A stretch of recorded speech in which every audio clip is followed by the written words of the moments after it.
Hello, it's Wednesday again. We're here with DebateSensei. I am Jared Kabika-Miller, debate coach and communications professor, here with Matthew Shapiro, JD, Hello, everybody. and Tim Seavey from Visolutions. How's it going?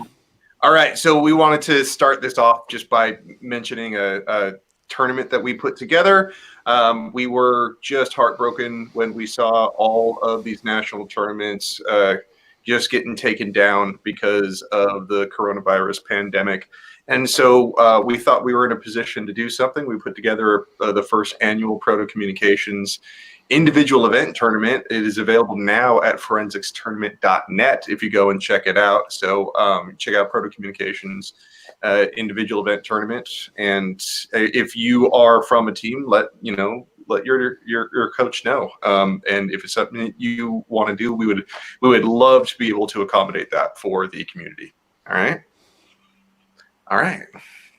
So, what we're talking about today, though, is questions and cross-examination. And I wanted to frame it in a way that really took all of the sort of the questioning components across debates and deal with them all at one time. Maybe in future episodes we could deal with one at a time, but this includes like points of information, cross-examination, cross-fire, stuff like that, and so anything and everything about the sort of what I think it's like the direct confrontation, you know what I mean? It's like just the face, you know what I mean? Like there's something about that is exhilarating. I mean, most of my career was in parliamentary debates, so we did points of information, but I did a couple of policy tournaments, and there was one parley tournament that experimented with a cross-examination format.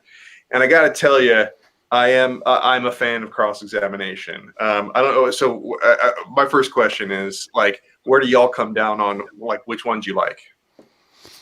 I think I really like both. That's my answer. I like, for anyone who doesn't know what a point of information is, by the way, some people out there doing other forms of debate, not parliamentary, a point of information is literally a question that you ask in the middle of someone's speech. While they're speaking, the first affirmative or the neg, you ask in the middle of your speech. When you have a question, you ask. And like I like that because it's one of those things where you can use it strategically to your advantage beyond even the substance of your questions. A lot of times when you have a machine gun debater up there just killing it, it's a way to if you can ask any question at all, hopefully you can get them off their game. And if you can ask a really good question, then it's easier to kind of make that happen. But it's one of the POI is really strategically advantageous because you can interfere with someone's speech, whereas a cross-examination is just time allocated for questions. So you try to use every second of it. But I like both. I mean, Tim, what do you think? I enjoy crossfire. I think is my favorite. Yeah. Just because, and I know it's a weird one. I think it's actually only used in public forum, but I wish that it were used a little more frequently because it's cool to have like the one directional. This is the affirmative nation, and so it is just one direction of questions, and the other side has to sit there and respond. But I really like the give and take, like the interplay between choosing to ask questions, and then the teams that were like really next level would like after they had like barrage. Okay, and now any questions for us? And if the other team wasn't like super prepared on it with one in the tank or with one in the chamber, like to fire off, it just is like a way to politely really dominate a particular interaction. Why did you ask me then? I asked you if you wanted me to, it's good to stand on things like that, create those moments of like great magnitude that kind of come out of thin air, and questions in the middle of a speech allow you to do that.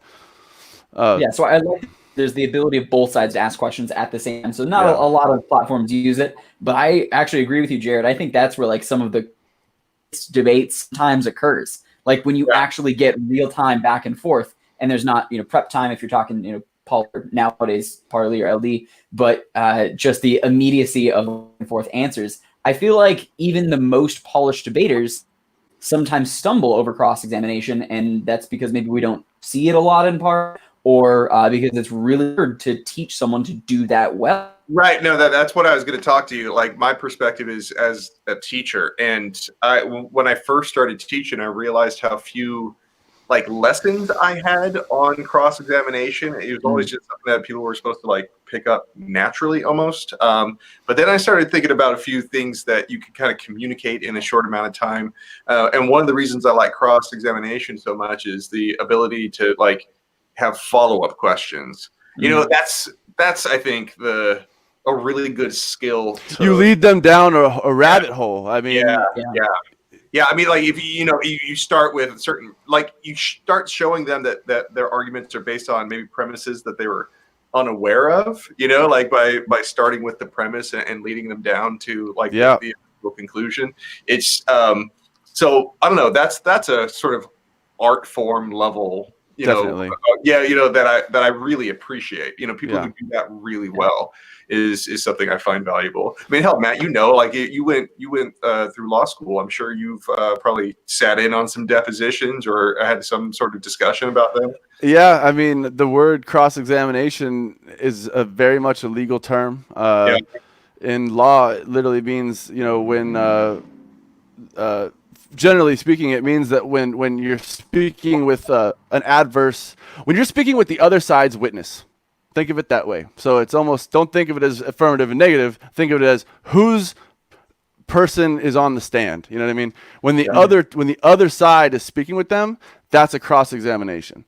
And one thing I learned in law school that I didn't learn in debate about questions themselves is there's leading questions and there's there's leading questions and there's non-leading questions. And what is the difference? A leading question is one that implies the answer. So it's not open-ended, right? So if I say, Jared, what did you do today? That's open-ended. His answer is going to be, you know, Jared, what did you do today? I did this, that, and the other thing. It's almost a narrative. But if I said, Jared, isn't it true that you drank a cup of coffee this morning? All I'm requesting is a yes or a no. Yeah. And everything you need is self-contained.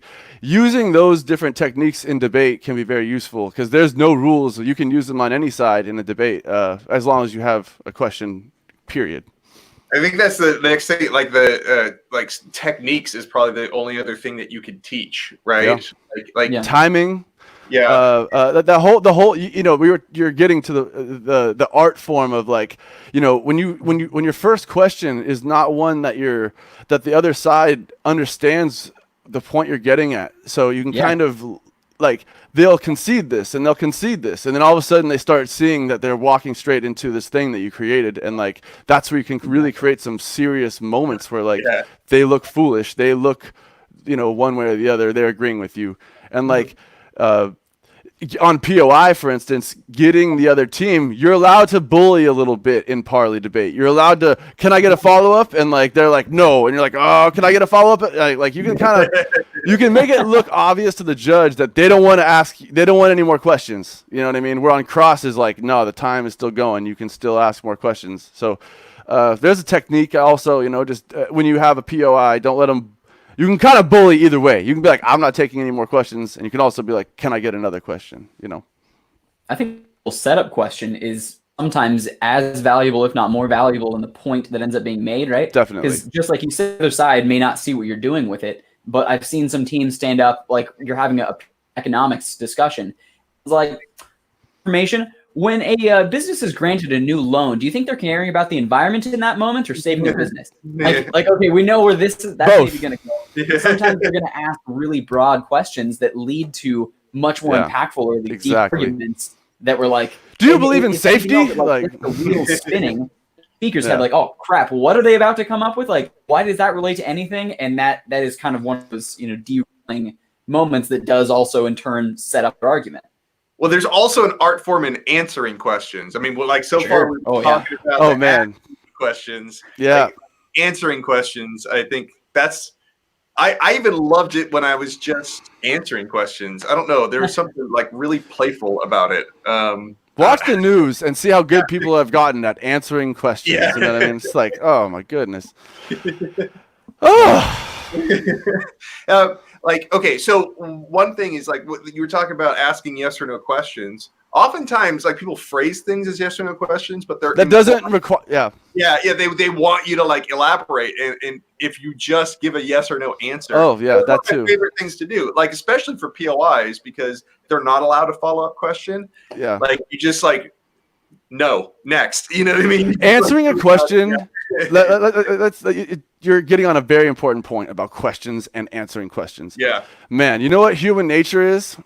Human nature is when you don't know and you like kind of don't know, you'll probably you'll talk for 10 minutes on something you kind of don't know, just so people will know that you know. But like a short answer is the best answer. Yeah. Like I think that should almost be, you know, a fundamental principle. Like and it may require some linear thinking or something, but that doesn't mean you should elaborate more than you need to. And like if you have a iffy, I don't know, be short. Just be concise. Yeah. No, and like let them tell you're wrong. You know, I don't know. I have a question for Jared and Tim, but Jared, how do you feel when someone, you know, if Tim asks me a question and I'm like, "Ooh, Jared, I'm gonna need you to answer this one. I don't know if." Like my partner knows the answers. So Jared, I hate that shit.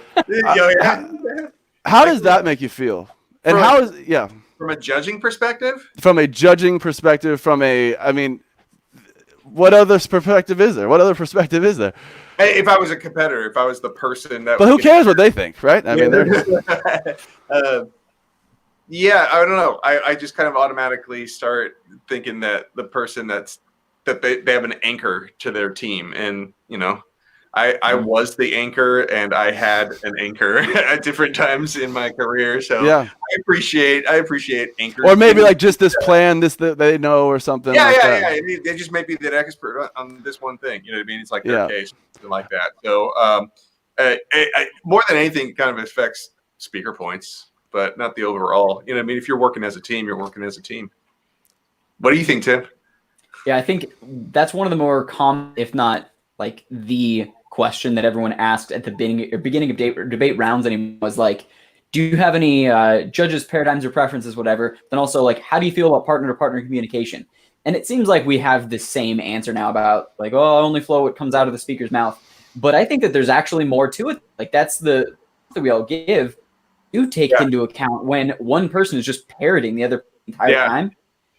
You can clearly like if there's one narrative and the other person is just a placeholder for it. And I think that kind of hurts the credibility to the extent of both. So I think partner communication as well as like question or just, you know, flex time. Like nowadays, so in Parley, like the cool kids, they've got their flex times. They're so pampered with their 2 minutes of prep / questions. So it's not just points of information anymore. In that flex time, it can be either partner asking, like theoretically it's supposed to be one, but it becomes either partner asking and answering questions. When you see one partner just like climbing over the other one to answer all these questions, it becomes very clear, you know, where the shit is coming from. And I think some teams are built like the Black Keys, where they're kind of relatively equal in talent, and some of them are like Simon and Garfunkel, where there's clearly somebody. Are you hating on Garfunkel right now? Oh my gosh. I don't know, but that's also for like team events too, right? Like when it's just one-on-one. You know what's funny is that it's like when someone does it one time. Yeah. It's like, oh, okay. It's like no big deal. It's when you've seen this team for like 2 years and like every single question, it's like, oh, Jared, please answer this question. It's like, I'm going to tell you something. That it may not lose the round the first time I see that, but like if you don't know how to answer a question by the end of the year at nationals or something like that, like I heavily weight that, and like it bothers me because it's like it's negative. It's beyond like you're at 0 and you didn't get any points. It's almost like you are negative points. Like you need to like do twice as good as something else now, because it's infuriating to me, because like you know, I mean, especially when it's not something that's like, I don't know. You sit in these rounds and like the questions, you're right. We're right. Some people are very good at asking questions, and they're waiting for you to say something to ask your question, and they bait you into asking a question. But like, that's still like, you have to have anticipated by the end of a year, like the questions, they don't change so often. You know exactly your weakness. You got to focus on it and like have a response. It bothers me to some extent. It really does. Just because like it would bother me if I was up there and I said that. I would never, say that. Like I would be embarrassed. I would say, I don't know probably before I say let my partner answer this for you, because it's like I don't know. It just seems weird to me. All right. So, okay, let's say take the same person, and instead of like relying on their partner, their strategy was to just filibuster, just like give long-winded, like people do that. Yeah. But they're like, well, I don't know the answer, so I'm just going to. But now they're risking themselves. I mean, in my mind, like the judge is the opinion. Would you prefer that though? No, I would downvote. I would. You're asking me if someone didn't know an answer, and instead of saying like, "Hey, can my partner answer it?" did they just gave a 2-minute filibuster on like why questions are bad, or like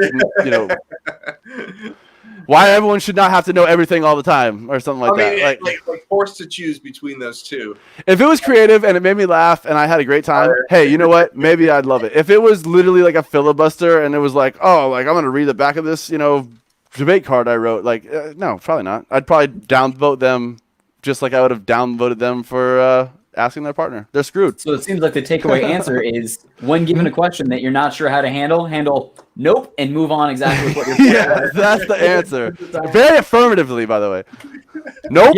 Yeah, and just make sure that like that's what your partner can bring up later. But I think one of the things that I think that's important with questions and with like how they're crafted is there's this inclination of like, hey, students, you should make sure that you've got a question ready. So as always, it's a useful thing via point of information or whatever. Make sure you've got at least one or two in the chamber that you're ready to fire with. To be that person that's caught without a question to ask, or after like, oh, can you repeat your tagline for whatever? Like you want a good pointed question. Like those are the teams that very much appear prepared. Yeah. To that same point, though, there's a huge difference between a good question and a crap question. Like I think everyone's tired of like, do you have a statistic for that? Like. We're in Parley. No. If I had a statistic, I would. If you were asked that question, the answer is no. Like, and that's not a helpful, constructive thing. But I mean, have you guys seen really just like cut and right to the point questions that are useful, even structures to go for? Yes. Well, yeah. There's been some good ones, but the other one that I hate is like, wouldn't you agree? So like, wouldn't you agree? Like that you've been. It's one step above. Like, no, I don't agree to that. Like it's like the worst, like most transparent, like leading question. Yeah. It's like a bad card, man. Like, would you like more freedom or less freedom? Yeah. Would you like to have more money or less money? And then like they're gonna give you after that. Oh my God! It's just like it like. I don't know why it took me so long just to kind of like realize. I'm like, no, I would not agree to that. I felt like I had to explain myself. I'm like, oh yeah, that does look way worse, right? Just like what Matt was saying a second ago. Just say no, I don't, and then moving on. You know what I mean? It's like those are always the best ones. It's not ones. It's not. Look, I don't want to sound harsh. Yeah, it is not hard to have a resolution. All right. Let's start from the very beginning. You've never hit a team and their new plan. You have no idea what they're going to say. Look at a resolution. Look at what you wrote. Let's just start there. And like ask yourself, the strong points. And then just, like focus questions against whatever they're going to say on those strong points. Or, if you know what another team runs, every time I hit Jared, he says this thing about, mine and the moon. And I just know exactly what I'm going to say. You can develop very strong questions that are like directed right at the weaknesses in his argument before you walk in there, and you just have that ready. By the time you get to your national tournament, they will just be loaded in your head like the Matrix. And like, just take 5 minutes of all the things you do all this research, take 10 minutes, take an hour, 2 hours preparing a couple questions that are pointed to specific things in certain plans that people are running. I agree. I think for Parley that can still be done, and it's maybe it can. The point that we brought up was when Jared was talking about having a thesis. Right? So instead of starting with thank yous and then here's the resolution, whatever, having a thesis, I think you can then have a like default question going into a round. This is like immutable answer is no. whatever it is, it's going to then set a stronger position of like why you're actually chips away solidly at what their case, assuming you're on the negative side, or maybe on the opposite side of like why it's imperative thing that we accomplish something with this plan. So in any case, I think that you can do them immediately after preparing a thesis, preparing a question with that. But I think it's those follow-ups that become more important. So I think maybe a question for both of you, when you see just of questions, when you see the people that they don't really even care about the answer, like you can tell they're okay, put it out, and they're getting out the next thing. How do you feel about that? Wait. What was it again? When you got someone that is leading cross-examination, like they're the ones that are asking questions. Yeah. As soon as they get an answer that's like, yes, but, and like especially asking a very leading question. However, yes, but, and they cut them off like, okay. Ask their second question, get a response, and they're just over answer because they a little sound bites, right, but they're going to get out the questions. Do you find that like use of, or should they listen? But I think the people that are asking the questions, the one who's in charge of that time, they kind of get to do that. You know what I mean? It's like, and like you don't automatically get a right to filibuster. You know what I mean? Like if somebody's kind of like, listen, that's all I needed was this yes or no question. Like I don't care your reasons why. Like and so. Yeah, it gets a little contentious. I mean, it's so much of it is experience, right? Like, this is a good ripe area for like bullying in debate. Like, if I am against someone who you feel like they're very flexible. They'll do what kind of you make them do. If you cut them off, they'll stop. They won't argue. I should have time to say what I'm trying to say. Like, on both sides of this point is like you have to kind of assert yourself, and when someone asks for a yes or no answer, but you know that you don't want to say yes or no, you want to give some long-winded answer, like try to vocalize that and don't let them try to pigeonhole you, and like you're allowed to kind of argue with them that like I don't have to answer your yes or no question. And on the same token, ask yes or no questions, and like don't let them bully you out of a yes or a no. like these things go both ways. And that's why you're saying, Jared, like it's a contentious area, and it's so much of it is about kind of savvy and like just that experience of having these situations and knowing not to let people dominate. Like you can kind of assert yourself too. Yeah. I mean, I think it can be done with tact. Yeah, it can be like, it's just like, that's your chance to ask questions. Right. Yeah. And I think that, there has to be a mutual level of respect. And so if it's a yes or no, if you start with yes, but then yes, however, but if you just explain your yes answer without using the word yes, it's like, where were it's like, were you at the concert last night or something like that? You're kind of like, I went and I saw Neil Diamond. You know what I mean? Which is, something I often do. So, you see what I'm saying? I didn't say yes. I clarified like you just a longer way of saying yes, and so that's how you kind of sneak it in. People can phrase questions in a way that misstate what you've said. Yeah. And they'll be like, isn't it true you just said this? And you're like, well, in so many words, I kind of said partially what you're saying, but the way you're saying it is not what I said. You know what I mean? And like, that's where, it's like a pundit on news television or something. Like, that's just like this thing that you can do. It's a thing you can do, and it's a thing you should try to do. It creates another thing we could talk about is just answering questions. I mean, people are so scared to just be like, so you're saying 100 people are going to die? Yes. Moving on. We're and you're almost kind of being like, that's not where we're arguing. Like, you know what I mean? And like, people are going to die, or like, I don't know, like, that's a scary argument, and it needs to be tactful. These are the things that, Tim's talking about with tact, but like being like, yes, this is happening, but, we have these benefits, these advantages still fall, or, and weighing those things. I think one of the points you made a second ago was bullying, right? And like being an assertive debater, so being assertive in your responses and like each side trying to defend their ground. I feel like that infrequently occurs when you have two are competent and comfortable and confident in their own ability to hold that ground. I feel like there's pretty regularly like one team that's pushed around. And I think when you're talking about novices and like people maybe new or into, that's a pretty like the scariest part of a debate. Anyone getting in, especially new to it or uncertain, and an area where I've seen people really get turned to debate in general. So some tools, if you have this like baked into lectures or anything, but tools that you give teams going into like how to answer questions, how to hold your ground, and also not to think about it, right? Because there's some kids that like, oh, I'm given a stage, I'm given a platform, and it's just way too much confidence and way too much like, care and what they have to say. The pressure gets big. So teaching, like how to teach tact, in cross examination. Civility. Yeah, I don't know how to teach that. I'll be honest with you. Like Obviously.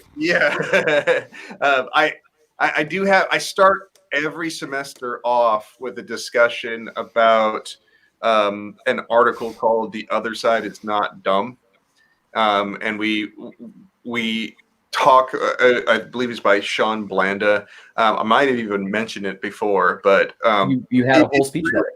Yeah, and it might be a nice, like, it's a nice way to start off the semester. I'm also noticing that it's good to kind of probably return to that often, you know what I mean, throughout like a 16-week course or something. And so, because that's really the only way I could think of, because it's a way more of an interpersonal way of handling it, like this sort of like discussion based, looking people in the eye and saying it's like they're just a person too, what I mean, that's what usually helps. That's what usually happens. This whole like community, this debate community, what attracted me to it, in the beginning, one of the things is like I'm sick of the way people talk to each other in the real world, and like debate, it's an adversarial nature, so there is an element where like things can get passionate and heated, but I do believe that like the best debaters are having a discussion, and like they do worry about what the other side is going to say, and they are worried that they might be right or they might say something that makes more logical sense than them. So they're scared of those types of things.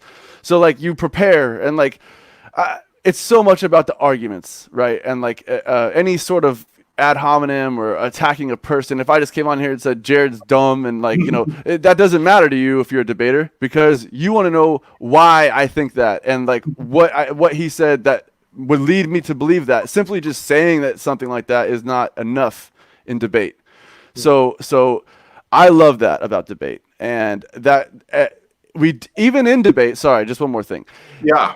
It feels like we lose that sometimes in debate. Yeah. It gets heated, and like it gets like beyond heated. It gets disrespectful, and like you ask how to teach it. It's like it's not hard, people. Like you have to just be respectful. Like you just don't be disrespectful. I don't know how to say it other than that. Like you cross lines, and you have to be very self-aware of yourself, both in and out of debate. So like just be respectful to people. Go ahead. Sorry, Jared. So like with a little bit of time that we got left, I noticed that the current pandemic right now kind of exposes some difficulties in transferring debate online, right? Yeah.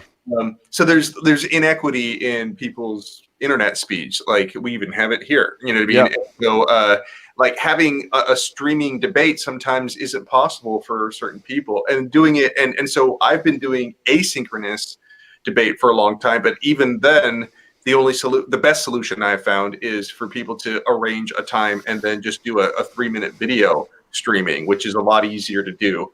But like, I like cross-examination in the online environment is a uniquely difficult problem. Yeah. Right? You know what I mean? Especially, and like points of information are especially with coronavirus, where you can't just put two people in a room, say. Right. Where that we've accomplished that if possible, but purely online, exactly. It's still hard and asynchronous.